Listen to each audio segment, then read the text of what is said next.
في عام 48 قبل الميلاد العالم فقد جزء كبير من الذاكره ديالو. كتابة الاسكندريه اللي كانت كتجمع كاع داكشي اللي وصل ليه العقل البشري لقرون ولات غير دخان في ليله واحده. تخيل معايا الاف السنين ديال الطب بالفلسفه وقوانين النجوم، كل شيء مشى في ليله واحده. البشريه ما فقدتش غير اوراق، فقدت بحال شي سنطه اللي كانت شاده. والمؤرخين كيشوفوا بلي هذا الحدث هو بحال شي ثقب اسود اللي رجعنا للور بقرون. ليله واحده كانت كافيه باش تمسح ارشيف ديال الانسان وتخلي اللي جاو من بعد عايشين في واحد الخلا كبير. الحريق ما كانش كياكل غير دوك البنايات، كان كياكل الخيط اللي كيربط بالماضي بالمستقبل. هاد القصه ديما كنسمعوها في كتبات تاع التاريخ بحال شي حاجه قديمه وسالات، ولكن في 2026 كيبان بلي هاد العافيه خدات وجه جديد، وجه ساكت ولكن خطير. وهاد المفارقه اللي عايشينها اليوم هي اننا عندنا كل شيء في يدينا، ولكن في الحقيقه ما بقينا عارفين والو. الذاكره ديالنا ما بقاتش لداخل وسط العقل، ولات برانيه مخبيه في سيرفرات خوارزميات بعيده علينا. ولينا كنحسوا بواحد الامان كيكذب علينا. المعلومه ولات كاينه في الجيب وماشي في الراس، وهذا التحول من المعرفه اللي فيك للمعرفه اللي برا منك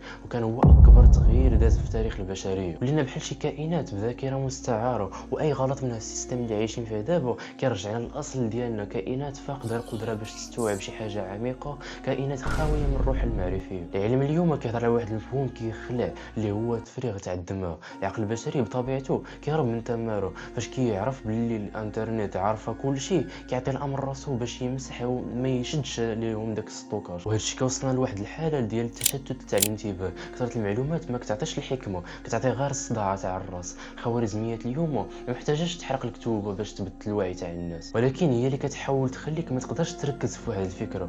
المهم زعما دير لك الادي اش دي ولا الاوفر ثينكينغ. وهذه هي الربوطه الساكته، كيبقى الغاز مشعل ولكن ما كتسمع والو، وبلا دخان وبلا عافيه. حنا ولينا ممر للمعلومات ماشي مستقر ليها. المعلومه كدوز من عينينا وما كتسكنش في عقلنا. في هذا الوقت ولينا عايشين في واحد التراكم خيالي ديال البلاي ليست، ديال الواتش ليتر، دوك اللينكس اللي مخبيهم وما كنشوفوهمش. وهذا السلوك هو اللي كيبين الرغبه باش نمتلكوا المعلومه، ولكن الامتلاك راه ماشي هو المعرفه. وحنا دابا كنجمعوا بحال التراب ديال المعلومه وكيسحب لينا بحال شدينا المعلومه الحقيقيه. شحال من فكره واعره دازت من قدامكم هذه السيمانه وضاعت وسط هذا الماء تاع الزبل حاشاكم. داك اللي كنشوف تفكرت هذاك باش كتهز شي خنشه تاع الزبل كتدخل لك الماء على رجليك، هذاك الماء تاع الزبل.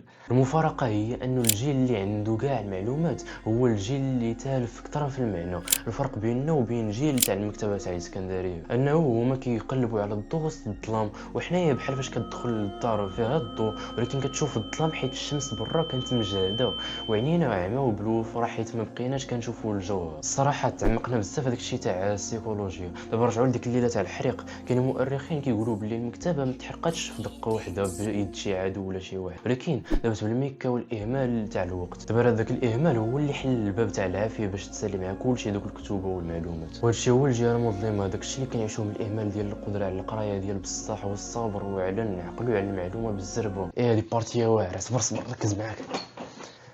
دابا فاش كنحبسوا حنا ندربوا عقلنا على الافكار المعقده، حنا ولينا كنوجدوا العقل ديالنا على البيئه المثاليه باش ننساو شكون حنايا. والحقيقه هي اننا ولينا كائنات رقميه كتستهلك المعلومات بلا ما تخرج منها معنى، وبلا معنى كيبقى التاريخ هو غير كيتعاود بحال شي فيلم حام، نفس الاغلاط نفس الاخلاق غير الديكور اللي كيتبدل. وفي الاخر السؤال ماشي هو شكون اللي حرق المكتبه تاع الاسكندريه، السؤال هو فين غاديه ديك الشعله اللي بقات لداخل. والمعرفه ما عمرها ما كانت في السطوك ولا شحال من جيجا عندك في التليفون بيسي. المعرفه كانت ديما في الاثر اللي كتخليه في الروح وفي الطريقه باش كتشوف بها العالم. فاش كيطفى الضوء وكيسكت الصداع ديال التليفون وكيبقى غير السكات، تما كيبان الصح، تما فين كتبان واش بصح بنيتي مكتبه حقيقيه وسط منك ولا غير كنتي غير دايز من فوق الرماد ما عرفتيش باللي تحت منه كانت كاينه واحد الحقيقه. المهم الدراري كان هذا هو الفيديو، ما تنساوش تهلاو في راسكم تهلاو في صحتكم كلشي.